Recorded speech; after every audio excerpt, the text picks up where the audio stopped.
2026 বিশ্বকাপের ঠিক আগে দারুণ ফর্মে থাকা লিওনেল মেসি জোড়া গোল ও অ্যাসিস্ট করে ইন্টার মায়ামিকে 5-3 গোলের নাটকীয় জয় এনে দিয়েছেন। সিনসিনাটি এফসির বিপক্ষে পিছিয়ে পড়েও মায়ামি এ জয় পায়, যেখানে মেসির নৈপুণ্যে 8 গোলের রোমাঞ্চকর ম্যাচে জয় নিশ্চিত হয়। এ জয়ে মায়ামি ইস্টার্ন কনফারেন্সে দ্বিতীয় স্থানে উঠে এসেছে।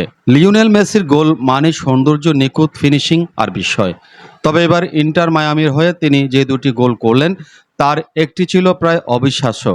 প্রতিপক্ষ ডিফেন্ডারের ভুলে পাওয়া সেই সুযোগ কাজে লাগাতে অবশ্য ভুল করেননি আর্জেন্টাইন মহাতারকা। পরে নিজের স্বভাবসুলভ দক্ষতায় যোগ করেন আরও একটি গোল। সব মিলিয়ে মেসির জোড়া গোল ও একটি অ্যাসিস্টে নাটকীয় জয় পেয়েছে ইন্টার মায়ামি।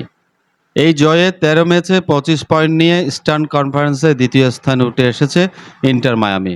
এক ম্যাচ কম খেলে 27 পয়েন্ট নিয়ে শীর্ষে রয়েছে Nashville. News desk, Chatga TV.